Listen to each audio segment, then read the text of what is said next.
इन 3 लोगों का पैसा कभी मत खाना, वरना बैल बनकर चुकाना पड़ेगा। दोस्तों, प्राचीन समय की बात है। एक बलरामपुर नामक शहर था। उस बलरामपुर नामक शहर में एक धनवान सेठ रहा करता था। धनवान सेठ बहुत बड़ा पैसे वाला था। सेठ चारों दिशाओं में प्रसिद्ध था।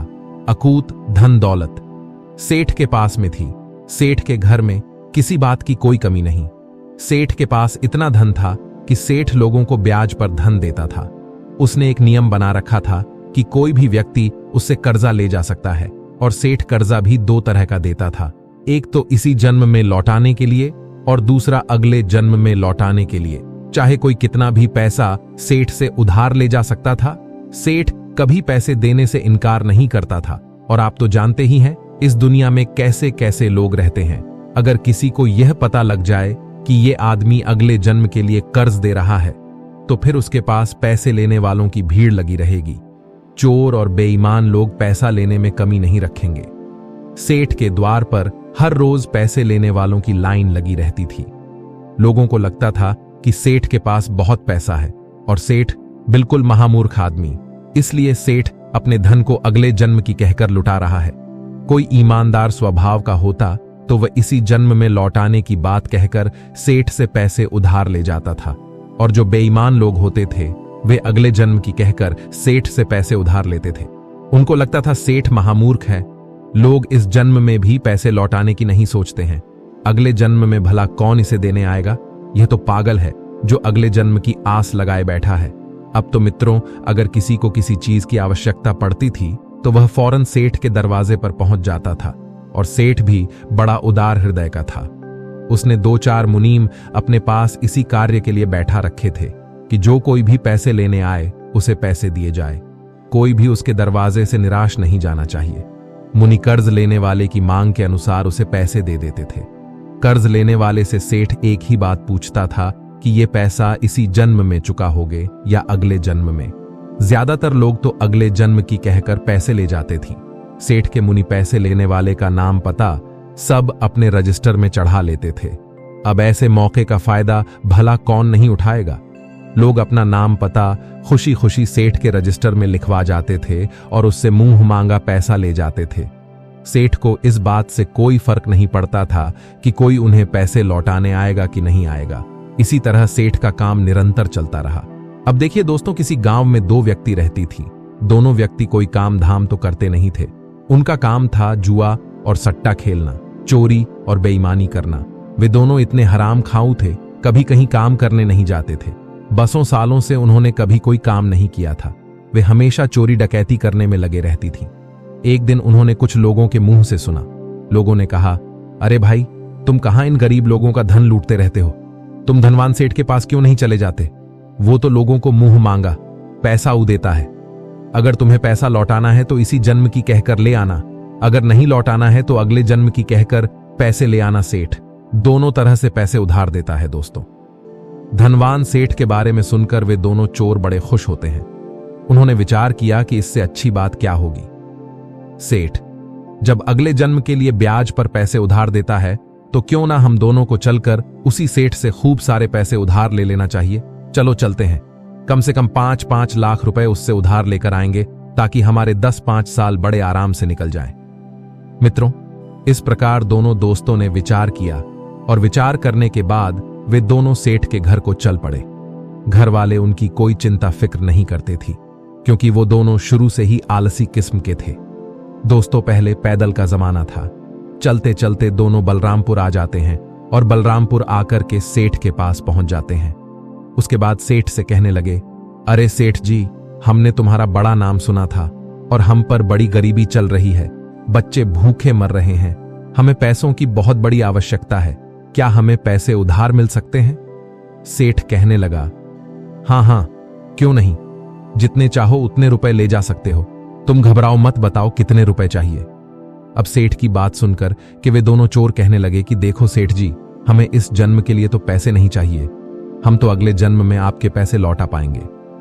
सेठ जी कहने लगे, हाँ हाँ, कोई बात नहीं है, आप अगले जन्म के लिए ले जाओ, हम कब मना कर रहे हैं। आप बताइए तो सही, कितने पैसे चाहिए आपको? हम तो अगले जन्म के लिए भी पैसे देते हैं। मित्रों, इस प्रकार सेठ की बात सुनकर वे दोनों मन ही मन बड़े प्रसन्न होते हैं और आपस में विचार करने के बाद कहने लगे, सेठ जी, ज्यादा नहीं, बस पापा ₹1,00,000 हम दोनों को दे दीजिए ताकि हमारे बच्चों का पालन पोषण हो सके। दोनों चोरों की बात सुनकर सेठ जी अपने मुनीम से कहने लगे कि मुजी, इन दोनों को पापा ₹1,00,000 दे, लिछे 30 दीजिए मित्रों। मुनीम ने फौरन सेठ की आज्ञा का पालन किया और दोनों को 5-5 लाख रुपए पकड़ा दिए। 5-5 लाख रुपए लेकर वे उन पैसों को अपनी जेब में रखकर दोनों चल देते हैं। सेठ ने दोनों का नाम पता पूछकर अपने वही खाते में उनका नाम लिख लिया कि फलाने फलाने व्यक्ति ने अगले जन्म में चुकाने के लिए 5-5 लाख रुपए कर्जा लिया है। पैसे लेकर दोनों बड़े खुश होते हैं और विचार करते हैं कि भैया अगला जन्म किसने देखा है। सेठ तो बड़ा मूर्ख था जो हमें पैसे दे दिए।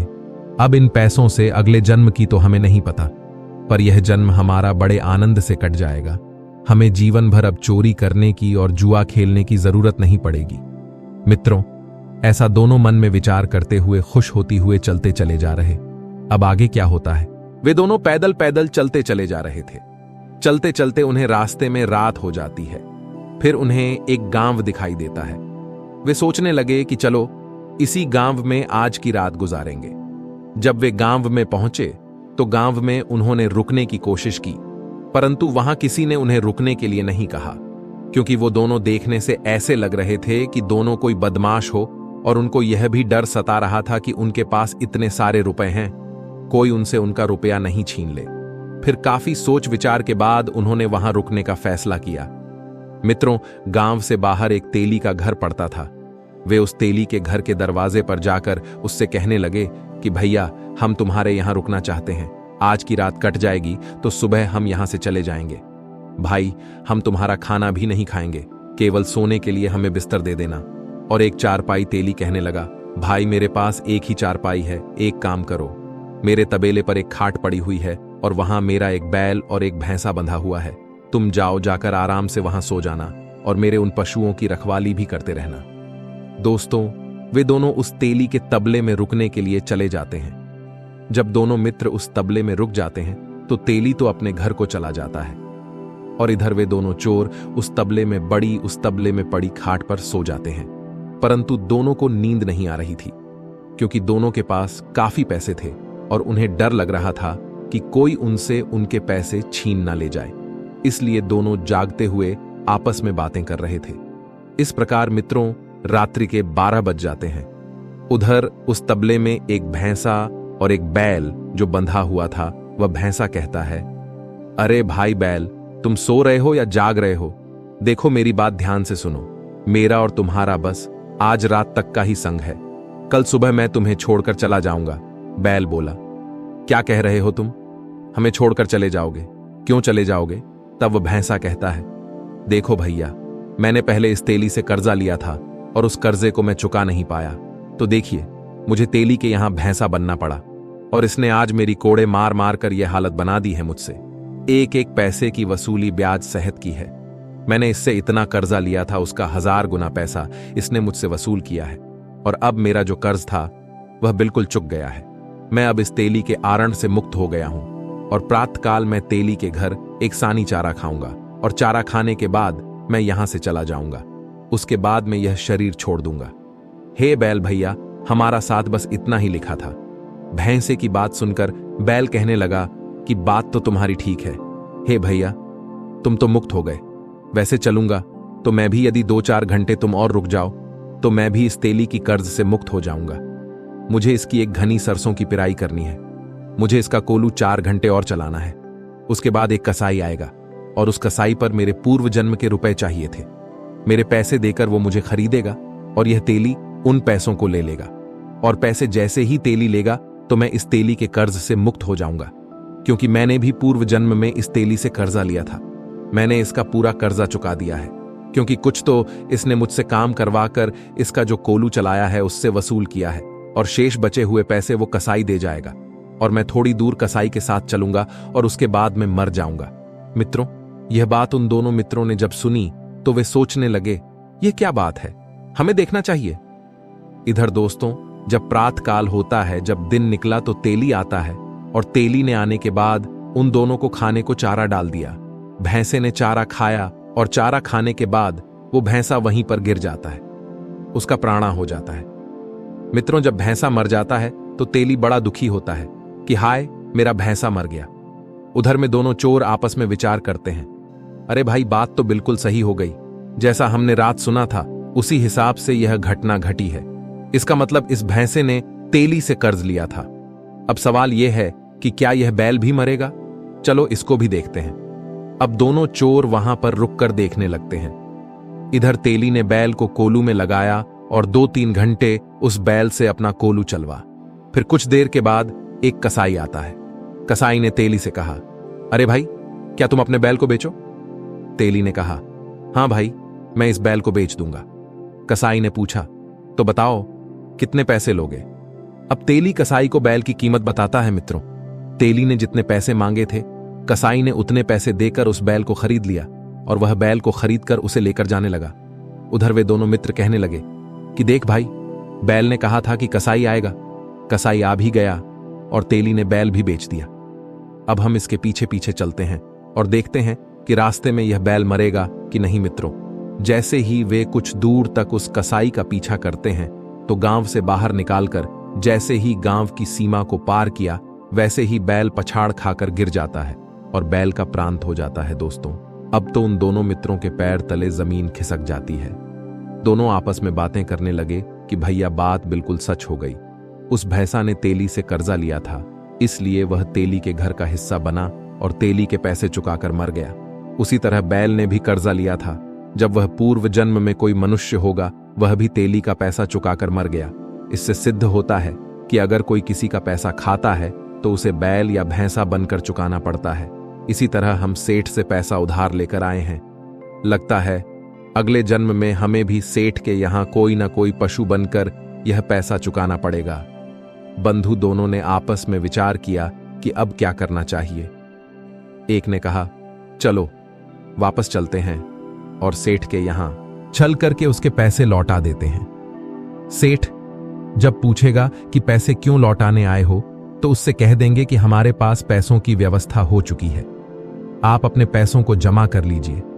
इस प्रकार दोस्तों, वे दोनों सेठ के पास चल देते हैं और वापस बलरामपुर धनवान सेठ के पास आ जाते हैं। सेठ के पास पहुंचे तो सेठ ने उन्हें देखकर कहने लगा कि आप लोग वापस क्यों आ गए, क्या बात है?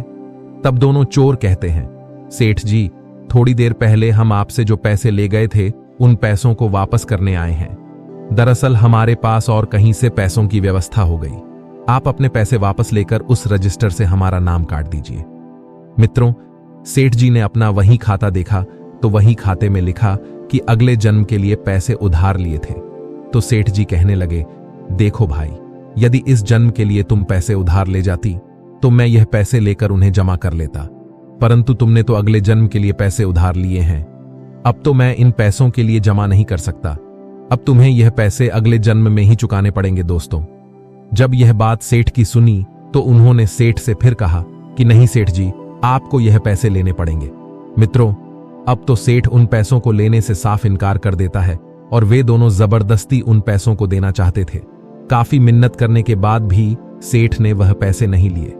अब तो निराश होकर दोनों अपने घर की ओर लौटकर जाने लगते हैं और विचार करते जा रहे हैं कि हमें सेठ का बैल बनना पड़ेगा और यह सेठ डंडे मार मार कर एक एक पैसे का हमसे हिसाब बराबर करेगा। अब हम क्या करें? हमने तो सेठ का कर्जा लेकर मुफ्त में ही मुसीबत पाल ली। दोनों सोचते हुए चलते चले जा रहे थे। मित्रों, जब चलते चलते वे एक जंगल में पहुंचे और उस जंगल में एक चौराहा था। उस चौराहे पर दोनों लोग एक वृक्ष के नीचे बैठ जाते हैं और विचार करते हैं कि हमें सेठ के यहां जन्म लेना पड़ेगा और सेठ ना जाने कितनी हमें यातनाएं देगा और तब यह पैसे हमसे वसूलेगा। दोनों आपस में विचार कर रहे थे। तभी एक चोर बोला कि भैया, मेरे दिमाग में एक युक्ति आई है। हम एक काम करते हैं, जितना भी 10 लाख रुपया हमारे लिए सेठ ने दिया है, उससे इस जंगल में देखिए, कहीं भी पानी का कोई साधन नहीं है, यहां एक सुंदर तालाब बनवा देते हैं।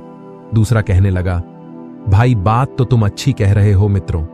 इस प्रकार दोनों ने विचार विमर्श करके फैसला कर लिया कि हम सेठ के इस कर्ज से, इस पैसे से यहां पर एक बड़ा सा तालाब बनवाए। फिर क्या था, उन्होंने पड़ोस के गांव से मजदूर बुलवा लिए और वहां एक तालाब की खुदाई शुरू करवा दी। कुछ ही समय में उन्होंने एक बहुत सुंदर तालाब का निर्माण करवा दिया। तालाब के चारों ओर हरे भरे पेड़ पौधे लगवा दिए। चारों तरफ सुंदर सुंदर सीढ़ियां बना दी। तालाब नीचे से पक्का करवा दिया और चारों ओर से उसे सपाट रखा। उस तालाब के पास एक अपने लिए रहने को कोठरी बनवा ली, अर्थात वहां एक कमरे का निर्माण करवा लिया। अब क्या था, वे दोनों उसी तालाब के किनारे उसी कमरे में रहने लगे। मित्रों, सेठ के यहां से जितने पैसा वो लेकर आए थे, सारा पैसा उन्होंने उस तालाब में लगवा दिया। दोस्तों, अब कुछ दिन के बाद जब वर्षा ऋतु आती है तो चौराहा तो वहां पर था ही होता क्या है कि बरसात का पानी चारों तरफ से आता है और वह तालाब पानी से लबालब भर जाता है। कुछ समय बाद तालाब में जो गंदगी आई थी, वर्षा ऋतु के पानी के साथ वो गंदगी धीरे धीरे बैठ जाती है और तालाब में बिल्कुल स्वच्छ पानी हो जाता है। धीरे धीरे उस तालाब का पता इधर उधर के गांव के लोगों को पड़ा तो वे लोग अपने पशुओं को उसमें पानी पिलाने के लिए लाने लगे। परंतु वह दोनों चोर जिन्होंने तालाब बनवाया था, एक लाठी लेकर के उस तालाब की सुरक्षा करने लगे और जो भी कोई पानी पिलाने आता था उसे दूर से ही भगा देते थे कि भाई साहब, इस तालाब में पानी पीना और पिलाना सख्त मना है। यह हमारे सेठ जी का आदेश है। मित्रों, उन्होंने तालाब के किनारे एक बड़ा सा बोर्ड लगा रखा था और उस बोर्ड पर तालाब के मालिक के रूप में उसी धनवान सेठ का नाम लिखवा दिया था, क्योंकि वह उसी सेठ के पैसों से ही तो तालाब बनवाया था। श्रोताओं, अब तो इसकी सूचना आसपास के गांव में फैल जाती है कि एक इतना सुंदर तालाब सेठ ने जंगल में बनवाया है और उसमें बहुत सुंदर पानी है, परंतु उस पर 2 पहरेदार रहते हैं। वे दोनों पानी नहीं पीने देते हैं। जो भी व्यक्ति आता है, जो भी पशु आते हैं, वे उन्हें पानी पीने से पहले ही भगा देते हैं। गांव वालों ने मन में विचार किया कि ऐसा करते हैं, इनके पास 10-20 व्यक्ति मिलकर चलते हैं कि वे हमें पानी क्यों नहीं पीने दे रहे। हमारे पशु अगर इसमें पानी पी लेंगे तो क्या बिगड़ जाएगा। अगर किसी को पानी नहीं पीने देना है तो फिर तालाब ही क्यों बनवाया। अब तो मित्रों, 10-20 आदमी अड़ोस पड़ोस के गांव से मिलकर उन दोनों के पास आते हैं और कहने लगे कि भाइयों, एक बात बताओ, तुमने इतना सुंदर तालाब बनवाया है, इसमें आपने 10-20 लाख रुपए की लागत लगाई है, फिर भी आप इसमें पानी क्यों नहीं पीने देते हो। तो वे दोनों चोर कहने लगे कि देखो भाई, ग्राम वासियों हमारी कोई नहीं है, हम तो बलरामपुर के धनवान सेठ के नौकर हैं। यह तालाब तो बलरामपुर के धनवान सेठ ने बनवाया है और उसका आदेश है कि किसी को पानी नहीं पीने दिया जाएगा। अब जब मालिक का आदेश नहीं है तो हम क्या कर सकते हैं। कुछ गांव के लोग कहने लगे यह तो गलत बात है। कुछ लोग उस सेठ से नफरत करने लगे, उस सेठ को गाली देने लगते हैं। कुछ उसे कोसने लगे, जब तालाब बनवाया है तो फिर पानी क्यों नहीं पीने देता है। दोनों चोरों ने कहा, देखो भाई, हम इनकार नहीं कर रहे, लेकिन पहले आप धनवान सेठ से अनुमति ले आइए। अगर सेठ कह देगा तो फिर पानी पीने से हम किसी को नहीं रोकेंगे। कुछ बोले, भैया बात तो ठीक है, नौकरों की क्या गलती है, जैसा मालिक हुक्म देगा वैसा ही तो नौकर करेंगे। मित्रों, अब तो 10-20 लोग मिलकर बलरामपुर सेठ के पास को चल देते हैं और जब वे सारे लोग उस सेठ के पास पहुंचते हैं तो एक साथ इतने सारे लोगों की भीड़ देखकर सेठ आश्चर्यचकित रह जाता है। सेठ सोचने लगा कि हमसे कोई गलती तो नहीं हो गई, कहीं यह लोग मिलकर हमें मारने तो नहीं आए। अब तो मित्रों, सेठ के डर के मारे उन सब से सेठ दूर से ही राम राम करने लगा और हालचाल पूछने लगा। सेठ ने उन सबको बड़े सम्मान से अपनी बैठक में बुलाया, जलपान कराया, उसके बाद में उनके आने का कारण पूछा। अब तो सारे गांव वाले वैसे भी क्रोध में ही थे। वे सब कहने लगे, अरे सेठ जी, आपने इतना सुंदर तालाब बनवाया है, जब आप उस तालाब से किसी को पानी नहीं पीने देते हो तो आपके तालाब बनवाने का क्या फायदा। तालाब का नाम सुनकर सेठ चौंक जाता है, कहने लगा, भाइयों, आप किस तालाब की बात कर रहे हैं। मैंने तो कोई तालाब नहीं बनवाया है, आप लोग गलत कह रहे हैं। गांव वाले बोले, नहीं सेठ जी, हम इतने लोग पागल नहीं हो सकते, हम अपनी आंखों से देख कर आ रहे हैं। तालाब के किनारे पर बोर्ड लगा है और उस बोर्ड पर मालिक के रूप में आपका ही नाम लिखा है। वहां पर आपके ही नाम का बीजक लगा है और आपने 2 नौकर वहां बैठा रखे हैं, वही दोनों हमें किसी को पानी नहीं पीने देते हैं। सेठ कहने लगा कि भाई, मैंने तो ऐसा कोई तालाब नहीं बनवाया है और जो तालाब मैंने बनवाए हैं उन पर तो लोग पहले से ही पानी पीते आए हैं, मेरे किसी तालाब पर पानी पीने की मनाही नहीं है। गांव वाले कहने लगे, सेठ जी, वो तालाब आपका ही है और आप हम लोगों को पानी से वंचित करके पाप के भागी बन रहे हैं। गांव वालों की बात सुनकर सेठ बड़ा हैरान होता है। कहने लगा, चलो मैं स्वयं चलकर देखता हूं। अब तो सेठ जी स्वयं उन ग्रामीणों के साथ चल देते हैं और उस तालाब पर पहुंच जाते हैं। सेठ ने जब उस तालाब को दूर से देखा तो वास्तव में तालाब बड़ा ही सुंदर बना हुआ था। चारों ओर पक्की दीवारें थीं, बड़ी बड़ी सीढ़ियां थीं, सुंदर सुंदर घाट बने हुए थे। पशुओं के लिए चढ़ने उतरने के लिए भी खूब अच्छी व्यवस्था की थी। सेठ ने देख कि लोग लेकर उस तालाब की रखवाली कर रहे हैं। फिर किसी ने वहां लगा उस बोर्ड को देखा जिस पर उनका ही नाम लिखा था। उस बीजक पर लिखा था, किस तालाब के निर्माणकर्ता बलरामपुर के धनवान सेठ हैं। बीजक पढ़कर सेठ ने उन दोनों को अपने पास बुलाया और कहने लगे, भाई आप इस तालाब से लोगों को पानी क्यों नहीं पीने देते हो? क्या कारण है? और यह आपने अपना तालाब भी मेरे नाम से बनवाया है। मेरे नाम पर तालाब बनवाकर और लोगों को पानी से वंचित रखकर मुझे क्यों पाप का भागी बना रहे हो, जबकि मैंने तो यह तालाब बनवाया ही नहीं है। तब वे दोनों चोर सेठ से कहते हैं, मित्रों, समस्त गांव वाले भी वहां मौजूद थे। वे कहने लगे, सेठ जी, हम आपसे 10 लाख रुपए अगले जन्म की कहकर उधार लेकर आए थे, परंतु ₹2 हम घर लेकर नहीं पहुंचे। उससे पहले ही हमारी व्यवस्था हो गई और हम उन पैसों को आपको वापस देना चाहते थे, लेकिन आपने तो यह कहते हुए मना कर दिया कि अगले जन्म के पैसों को मैं वापस नहीं लेता, वो तो अगले जन्म में ही देने पड़ेंगे। लेकिन सेठ जी, हम उन पैसों को इसी जन्म में देना चाहते हैं और आपने उन पैसों को लेने से इनकार कर दिया। अब बताओ हम क्या करें? इसलिए हमारे मन में विचार आया, हमने उन पैसों से यह तालाब बनवा दिया। पैसे तो आपके ही थे, इसलिए हमने आपका नाम लिखवा दिया। अब हम पानी नहीं पीने देंगे जब तक आप उन पैसों को माफ नहीं करोगे और अपने रजिस्टर से हम दोनों का नाम नहीं काटोगे, तब तक सारे लोग आपको ही कोसेंगे। हजारों लोगों की बद्दुआ आपको मिलेंगी, क्योंकि पैसे आपके थे। यदि आप हमारे उन पैसों को जमा कर देते हो तो हमें कोई हर्ज नहीं है, चाहे जो आकर पानी पिए। यदि आपने पैसे जमा नहीं किए तो फिर हम किसी को पानी की छोड़ो, हम किसी तालाब से किसी को हाथ भी नहीं लगाने देंगे। मित्रों, यह सुनकर सेठ भी बड़ा चकित होता है कि इन दोनों ने बड़े दिमाग से काम लिया है। गांव वाले कहने लगे कि यह दोनों बहुत अच्छे आदमी हैं। देखो इन्होंने कितना सुंदर तालाब बनवाया है। सेठ जी, आप इनका कर्ज माफ कर दो। सेठ जी कहने लगे, देखो भाई, मैं अगले जन्म के पैसों को तो माफ नहीं करता।